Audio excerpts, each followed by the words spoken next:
Hello, JennyEason here, and today my attention is turned towards the royal family of Jordan. Yes, they are very interesting at this time to me, as I have seen King Abdullah II and his wife, Queen Rania, gracing the stages of the World Economic Forum, or Davos.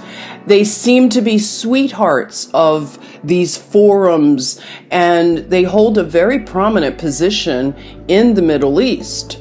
So let's turn our attention towards this family. I have titled this video, Jordan is not big enough for two queens, and I'll tell you more about that. Because the role of the women behind the scenes and also in front of the scenes, it has a lot of intrigue because you can imagine the various wives of the king and the heirs of the throne. The whole Game of Thrones again comes back up. Now, this royal family, they hail from the Hashemite kingdom. Now, the Hashemites of Transjordan, they are entrusted to protect the holy sites. And the main holy site that would be of great importance to world affairs would be right in Jerusalem, which is the Dome of the Rock. So this is very intriguing, and there are a lot of issues surrounding Jerusalem and the Palestinians and these kind of things that have caused wars since the inception or the rebirth, as they say, of Israel. Now, not to get into that so much, but to focus on this family. One of the things that King Abdullah I said about the Palestinians, his quote was, "The Palestinians are nothing but trees. The more they are pruned, the more they grow." Now, let's get into this family and take a deep dive into who they are and what they are up to. So let's look at King Hussein. Again, this wealthy descendant of this Hashemite dynasty that traces its lineage right back to the Prophet Muhammad. They were installed as rulers of the newly created country of Jordan by the British after the First World War. And what's interesting is they have had a lot of intersections with Hollywood. Now, this current king, Abdullah II, this blue-eyed king, the reason why he is called the English king from the deserts of Jordan is that his parents met on the set of the film Lawrence of Arabia. It was being filmed in Jordan at the time, and his mother is a British woman named Antoinette, who goes by Tony Gardner. So she was born in England to a military man, her father being a lieutenant in the British Army of the Royal Engineers. And Tony was his favorite because she had a thing for dancing, and she was quite the star of many productions. So her father was sent to Jordan and the family moved. Tony took a job at a radio station in Jordan, and she also worked as a secretary, and she happened to be a secretary on this film. And the King Hussein was very supportive of this movie, and he visited the set a lot. They say that he allowed his soldiers to act as extras in the movie. So he really was charmed by Tony when he met her. And one of the main reasons is that they had a lot in common. They both loved the outdoors, and he was, they say, a fervent Anglophile, which is a lover of all things British or English, and he actually attended fancy British schools, Harrow and Sandhurst. So He was a young king. In fact, he became king because his grandfather, King Abdullah I, was assassinated in Jerusalem. He was only 16 years old, and he was actually standing beside his grandfather when it happened. Now, his father was removed from ascending to the throne because it said that he was schizophrenic. So, being 24 years old, King Hussein now, he loved fast cars and lots of women. So Tony met up with him a few times because there were several parties, and every time he met her, she just treated him as somebody that was just a normal person, and he liked that. So he later wrote that, for the first time in my life, here was a girl who took an interest in me as a human being and not as a king. So they dated and went on several outdoor, just dates, riding motorcycles and things like that, dancing, they say, and he proposed to her. And before they were married, she converted to Islam, and he renamed her Muna al-Hussein, which means Hussein's delight. It says that she was his second wife. His first wife was from Egypt. He divorced her, and he was also married to his cousin Dina briefly. And when those marriages ended, they say he was very lonely.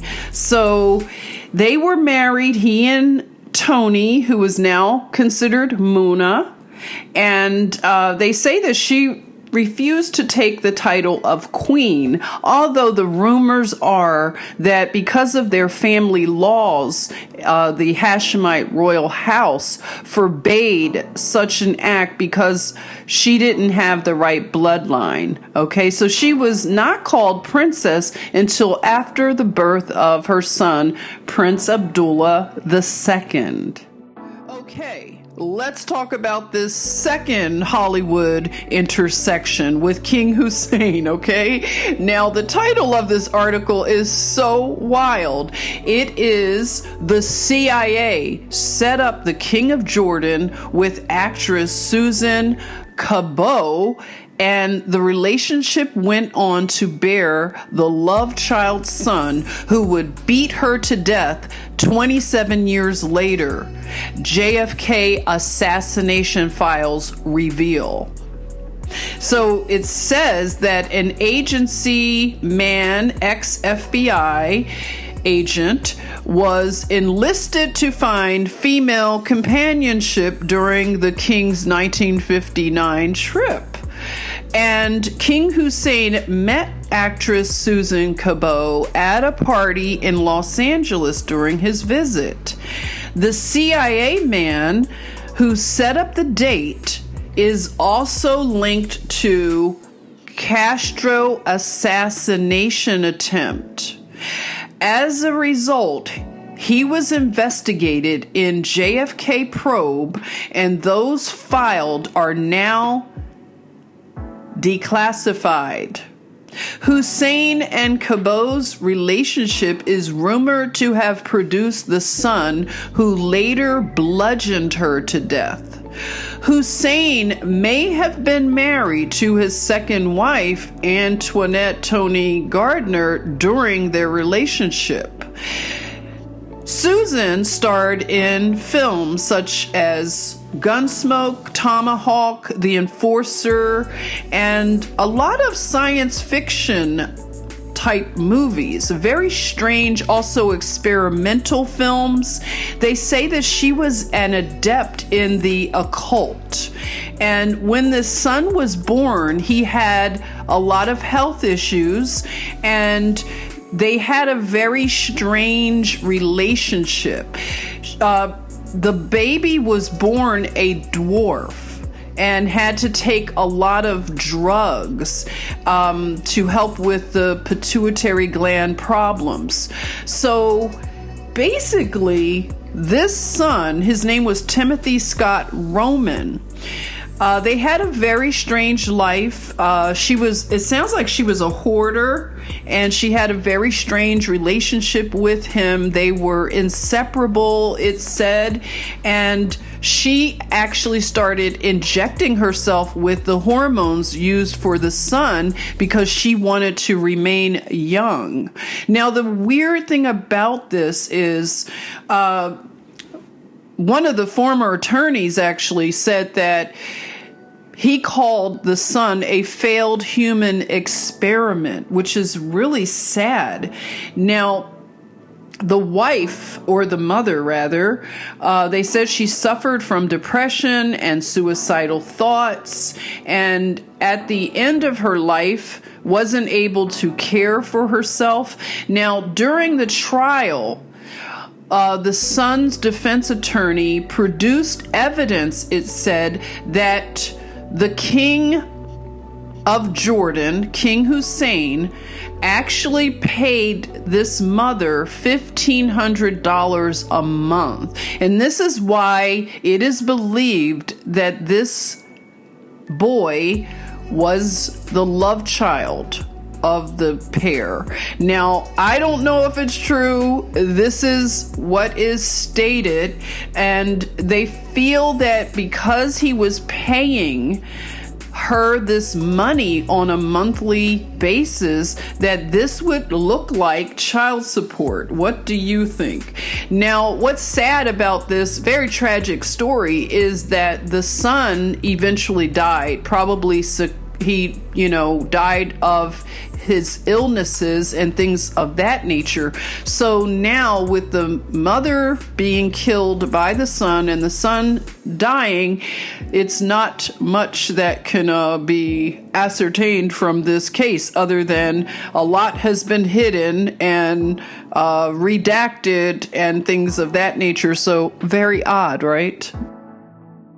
Alrighty, are you keeping up with the intrigue and the Game of Thrones Jordan edition? Okay, so let's look at now. King Hussein dies in 1999. His son, who was the Prince Abdullah, now becomes King Abdullah the very day that the king died.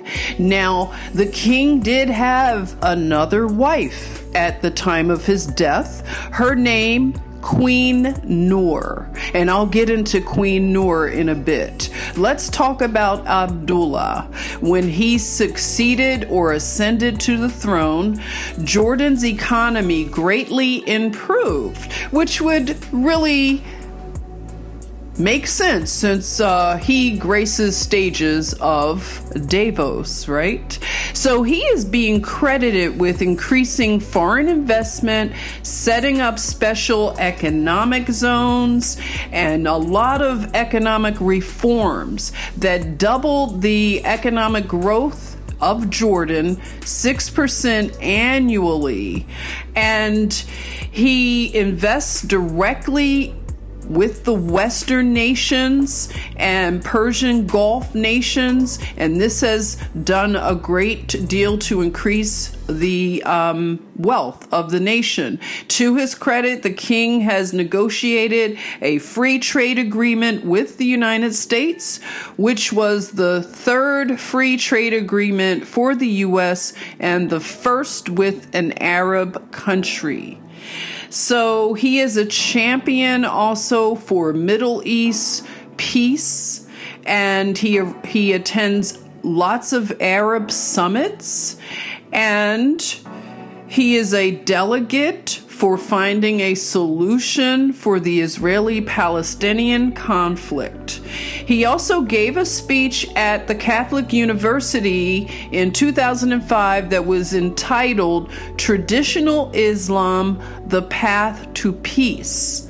So while en route to the United States, King Abdullah met with Pope Benedict the 16th to build on relations that Jordan had established with Pope John Paul II to discuss ways in which Muslims and Christians can continue to work together for peace, tolerance, and coexistence. So I know that sends off a little bit of a red flag to those that study eschatology, in which it is stated that there would be a really large ecumenical movement, which would be the merging of religion to become one religion and to bring peace, which sounds really good. But also, when we look at what this group is doing on the larger stage of economics, and then to mix in religion and spirituality, you can see that a lot of singularity, oneness, and again, ecumenical movements, which sound good again. They sound good. So the king announced in 2007 municipal elections in Jordan. So he is involved in the parliament. He told the parliament to work on reforms, actually, of the press and publication law. He believes in a strong and powerful military, and he has adopted a quality over quantity policy, they say. He's acquired lots of advanced weaponry for Jordan. So he has a lot of military budget money and really has beefed up Jordan's military, something we should keep note of. So in 2008, they say he began his decent housing for decent living campaign, which all Jordanian citizens, even Palestinian refugees, will be guaranteed high-quality residential housing with easy access to community needs such as health, education, and community activities. So again, I don't know how that sounds to you, but this could raise red flags because it sounds like a Santa Claus. Ooh, funny thing, Claus, huh? Claus. A Santa Claus type of monarchy or government. And we used to, at least I did, listen to these things about, Bahrain and other nations, and you hear how they give away everything for their citizens, and it sounds really benevolent, like a storybook. But we also have to think also, if you're being given everything by an earthly monarch or a government, they can take all of that away at any moment, right? So that's why these things, they have a sting also to them. So there you are. And he published an article titled Jordan Edging Towards Democracy. So that word democracy used all the time, but when you unpack it, it means something different to these World Economic Forum people.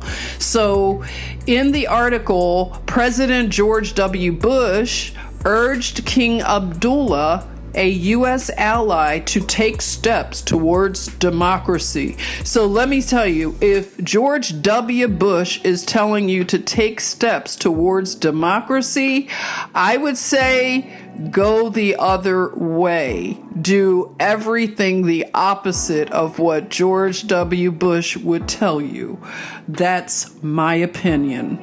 So, King Abdullah, he also liberalized the air transport sector, and he has devoted economic zones to renewable energy, especially solar energy, and the world's largest solar power plant was to be constructed in Jordan, a hub of transportation and logistics with planned air, road, and rail connections to neighboring countries are also part of these economic empowerment zones. Also, a big push in science and technology, focusing on scientific and medical facilities. And one big economic zone is devoted to tourism and entertainment. So Jordan has plans to develop nuclear power for internal energy purposes because, unlike other countries, the region of Jordan has no oil. So Jordan is one of the few non-petroleum producing nations in the region and is strategically dependent on oil from its neighbor, Iraq. So the continuing civil unrest in Iraq puts Jordan's national energy security at risk. So this is why Jordan will have their first nuclear power plant. They said it was to be ready by 2015 from what I'm looking at. So more nuclear plants are planned because also Jordan has a much needed water resource demand. So they are saying that the Dead Sea has been shrinking, and being that nuclear power plants do need water, the nuclear power plant will desalinate water and pump it into northern Jordan. So according to the UN Office for the Coordination of Humanitarian Affairs, Jordan is one of the poorest nations in terms of access to drinking water. So King Abdullah has a love and passion for skydiving, for rally racing, and scuba diving. He is a talented ambassador for his country, promoting tourism. And he was even a tour guide for a Discovery Channel show called Jordan the Royal Tour. And he stated on this show that he's no longer permitted to skydive since he ascended the throne. But he does like motorcycles like his father, and he even toured Northern California on a Harley Davidson back in 2010. Wow, this king sounds ultra Western, doesn't he? The king is also an acknowledged fan of the science fiction saga Star Trek. In 1996, while he was still a prince, he appeared in the Star Trek Voyager episode Investigations. So that is pretty interesting. And he is also influencing the country's film industry to create what's called the Red Sea Institute of Cinematic Arts. Okay, so it'll be in the Red Sea coastal town of Aqaba. So this is in partnership with the University of Southern California School of Cinematic Arts. And also the crew of the Transformers movie Revenge of the Fallen, they also filmed in Jordan. He called 38 military helicopters to help transport them into the city of Petra. And for those Bible scholars who also look at eschatology, Petra is something that many mention as being one of those cities that people will be able to hide in the rocks. Let me know if you have heard about this very special teaching of eschatology involving the city of Petra. Okay, moving on. King Abdullah, he married Rania al-Abdullah, a Palestinian. Rania al-Yassin was born in Kuwait to Palestinian parents. She attended school at New English School in Kuwait, earned a degree in business administration from the American University in Cairo, Egypt. Upon her graduation from the university, Queen Rania returned to Jordan, where she worked briefly in marketing for Citibank, followed by a job with Apple Computers. She met King Abdullah, who was prince at the time, at a dinner party. You didn't see that coming, in 1993. 2 months later, they announced their engagement, and on June 10th, 1993, they were married, and they have 4 children. So let's look at Queen Noor. Queen Noor, born Lisa Halaby in 1951, she was born in Washington, D.C. She's a philanthropist and activist. She's the 4th wife and widow of King Hussein. So she married the king in 1978. Now this is interesting. Noor is the longest standing member of the Board of Commissioners of the International Commission on Missing Persons. She's also the president of the United World Colleges movement and an activist for anti-nuclear weapons proliferation in a campaign Global Zero. And she received the Woodrow Wilson Award for her public service from her alma mater, Princeton University. So she was born to a Syrian Lebanese American father and a Swedish American mother. Her father was in the Navy. He was an experimental test pilot. He also worked as an executive in the airline industry. He was a CEO of Pan Am, actually, and he also worked in the government as an official. He was an aide to the United States Secretary of Defense in the Truman administration, also appointed by John F. Kennedy to head the Federal Aviation Administration. So she has a very interesting background. So her grandparents came from Syria. Her grandfather was a petroleum broker, and also he opened up a rug boutique called Halaby Galleries in Neiman Marcus in Dallas, Texas. So Lisa, or Queen Noor, she attended schools in New York and California before entering the National Cathedral School. Now, that's the very elite school in Washington, D.C. She also went to several boarding schools in New York City. She attended a school.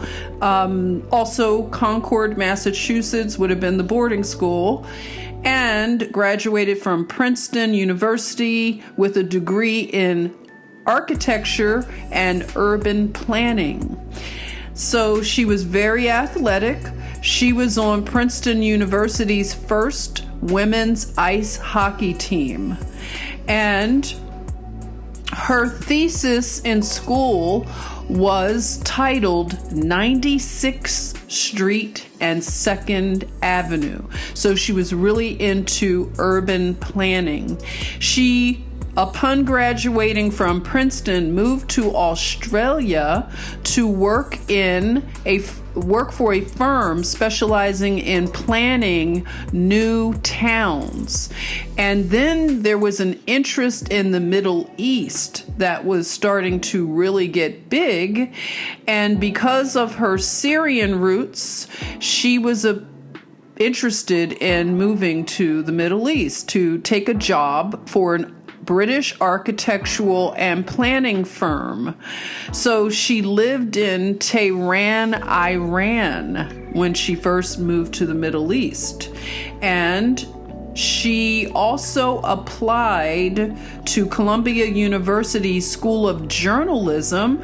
So when the climate became a little tumultuous because of the politics and things that were happening in Iran, then she attended Columbia University School of Journalism.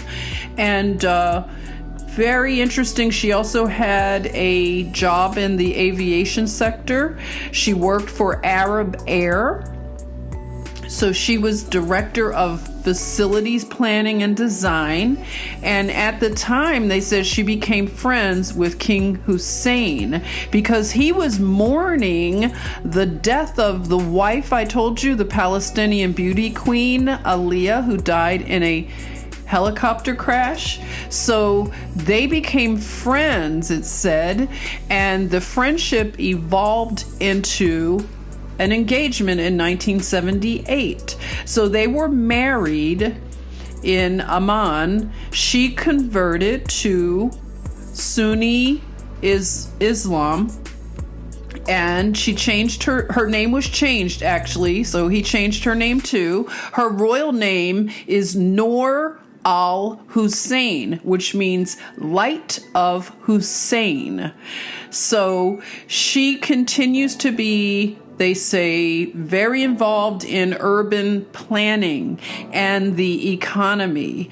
So her son, now this is when some intrigue happens again. Her son, Hamza, the firstborn of her marriage to King Hussein, she felt he would be the king of Jordan. So let's go back to when the king was ill. He had cancer, and he traveled to the U.S. to get cancer treatment from Mayo Clinic. Now, they said almost all of Jordan came to his bedside to be with the king, to jockey for position, and all of the things that go along with that. So you can imagine the queens, okay? You have Queen Noor at his bedside and in his ear, I can imagine. And because she believes that her son is his favorite son. And now we have another queen. It's like the clash of the queens, okay? So you have a queen, Muna. Now remember, that is the British woman who married King Hussein, and her name was Tony, but she goes by Muna. Now Muna, she steps in the background. She's not flashy like they describe Queen Noor, as well as Queen Reina, as being a little bit too much into fashion and being a celebrity. They like to be in front. So sometimes that is criticized, and they've had to, especially, well, both of them, I think, have had to reel that in, as, you know, it was starting to become frowned upon. So Queen Noor really believed that her son would ascend to the throne. And also, remember, the king had given that privilege to his brother. So his brother, Hassan, would have actually ascended to the throne. And they say that the week before and the week after, had the king died in those spaces of time, the ascension to the throne would have been different. And I'll tell you more about that. Okay, so we have everybody jockeying for a position. And the only person that didn't come by the king's bedside would be his brother. And his brother stayed back in Jordan, and it was said that his wife was so ultra confident in becoming the new queen that she set about to have the palace redecorated. And that did not go over well. When the king found out about this, he was furious, okay? And another thing that happened to make him ultra angry is a rumor campaign started about Queen Noor. And it was being circulated that she was a CIA agent and that she was allegedly the mother to an illegitimate black child. So the king flew into a fury, and he wrote a open letter to his brother defending Queen Noor against all the slander. And that is when King Abdullah was named as the successor. So this intrigue just really makes you think about how things are positioned, and I'm just saying, it's amazing. So Queen Noor, she was discredited. She wasn't liked a lot by the people. And that's the thing about being in the background and playing your part, being quiet. So Tony, or Muna, that's what she did. She played her position. Not sure all that she was doing in the background, allegedly. I'm just saying, you have to think about these queens, okay? So she's looked at as a quiet one. She does her thing in nursing with the scholarship and helping with the nursing profession in Jordan.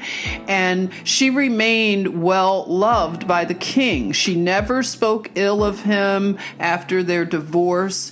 So she remained in the good graces of everyone. So she was at his bedside. She was campaigning for her son, who, he was the firstborn son. So she had a good position there, but it was also because of, they say, how much she was loved. And Queen Noor, not so much. Okay, ready for some more intrigue in this Game of Thrones Jordan edition? Okay, now are you keeping up with the family? Hamza. Now, Hamza is the firstborn of Queen Noor. Now, they feel some kind of way because he did not ascend to the throne, and she believed him to be the best candidate, his, father's favorite, and all of these kind of things. The way she trained him and schooled him, she felt that it was more elite and would be more advantageous to the country and to the throne. So there was a strange thing that happened. Okay, listen to the headline. Jordan, king's half-brother, was part of malicious plot threatening security. Kingdom's foreign minister says 14 to 16 people under arrest for planning moves against monarchy, which were foiled at the 0 hour.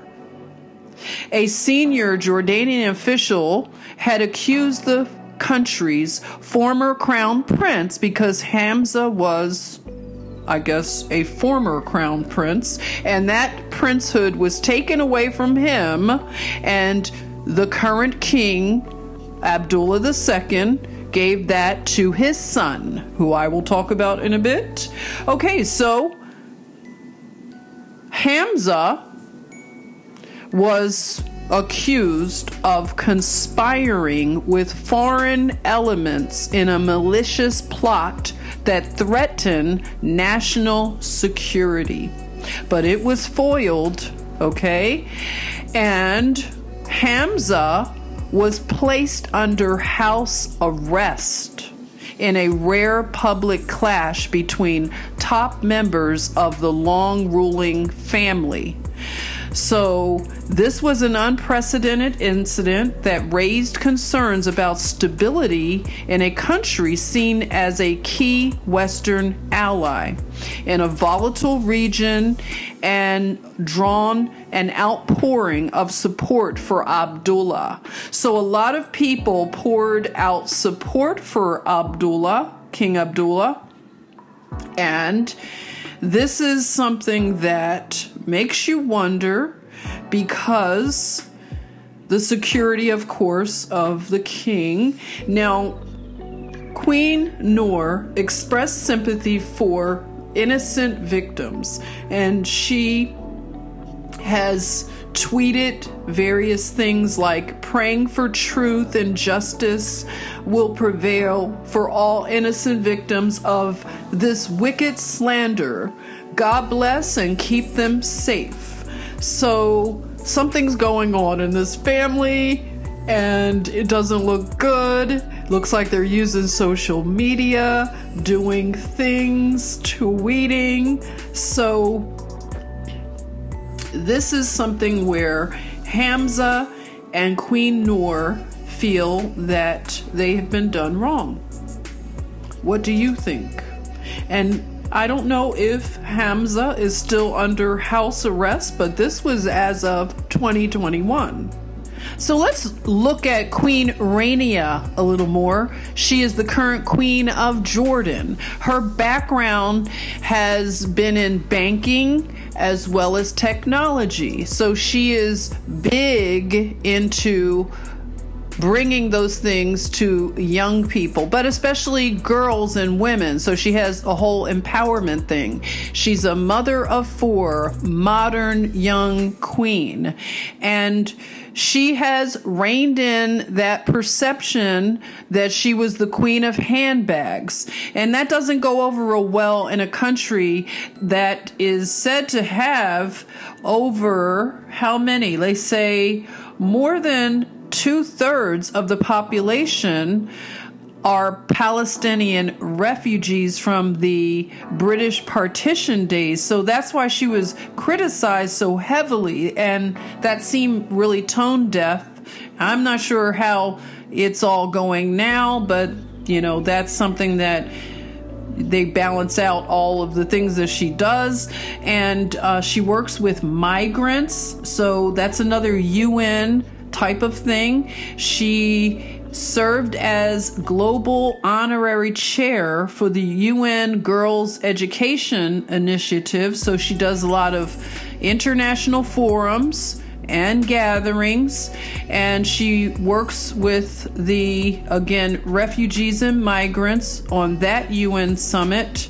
And she has visited refugee camps in Jordan, Greece, and Bangladesh. That's something we probably should start to look into. How many refugee camps are there? What's going on here at refugee camp land in all of these places? So again, Jordan, Greece, and Bangladesh. And she has worked with the United Nations World Economic Forum. That's how, I began to look more into her. She is the UNICEF's first eminent advocate for children and appointed UN high-level panel. And so she advises on lots of things in terms of international rescue committees. And she has received a lot of awards from foreign press. Let's see, World Childhood Awards. She has gotten humanitarian awards and also YouTube Visionary Award. She has a YouTube channel. I haven't gone by to see that yet, believe it or not, but she's also authored several children's books, including the New York Times bestseller, The Sandwich Swap. That's a tongue twister. Okay, so The Sandwich Swap is inspired by her own childhood experiences. And I want to talk briefly about her son, who would be the king to ascend the throne. So that title, as the heir apparent, was given to her son. So isn't it interesting? We have all these queens. We have Queen Muna, who is she's the queen mother, the one that won. Her son is currently on the throne, but she spends her time in the background, and she's very much liked by all people, they say, the people of Jordan, the family likes her. And then you have Queen Noor over there who might be stewing. I could imagine, I don't know, if it were me, I might be over there kind of stewing about the fact that my son's not on the throne. I'm not sure. You know, if you're presented with these kind of problems. So I'm just thinking about the intrigue that remains, because you have this faction of the family over here who feel that they were done wrong, and then you have the current queen who is young and beautiful, and her son is going to ascend. So I might be careful. Noor is over there in wherever. They say she lives in the U.S. She lives in Jordan at times. She lives in wherever. She lives wherever she wants to live. I heard she lives in England on her spare time as well. So let's look at the crown prince who would ascend the throne of Jordan. His name is Prince Al Hussein bin Abdullah II. He was born June 28th, 1994. He attended the Royal Military Academy Sandhurst in Britain, graduating 2017. He also attended Georgetown University and studied international history. He holds the rank of first lieutenant in the Jordanian Armed Services, the Arab Army. And he is working on various initiatives bringing technology and engineering opportunities. He works with something called the Z Initiative to bring back the Arabic language. He does charitable work and brings the awareness for young people to get involved and volunteer their time. He works with UNICEF like his mother, and he also works to develop leadership among young men and women. So he is reaching lots of young people and encouraging them to step up and become leaders. He also works with a sports therapist initiative in which he saw a problem with a footballer who had fallen ill on the field, and there was not the appropriate level of care in terms of medical care.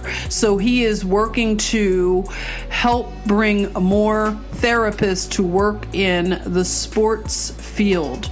So this would be sports medicine and therapy. He's also working with children who have hearing challenges. So it's an initiative called Hearing Without Borders. And he launched that in 2014, aiming to treat children with hearing challenges and to rehabilitate them to communicate and interact with their families and become active members of society by giving out cochlear implants. And he works with an Idea Factory initiative to bring digital manufacturing laboratory equipment and devices to young people to help them to innovate for the future, and giving out scholarships.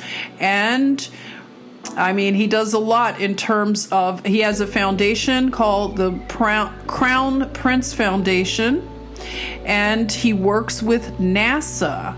And this is something he's doing to launch more internships for the Jordanian youth. He works also with the Central Bank of Bahrain. He has a foundation there to bring through financial technology and innovation. And they say it's a pioneering business model that he's working with. And basically he is working on something called 1 million Jordanian coders. So this initiative came to train Jordanian youth in programming and technology through free online training courses and the granting of accredited international certificates to qualify them to enter the labor market in this field. So that is a lot. I am going to keep my eyes open looking at this Jordanian family as I see them being very strategic to a lot of things going on in our world. And if you have any information or suggestions, feedback, comments, I appreciate them all. Drop them below, and I look forward to seeing you very soon. Thank you.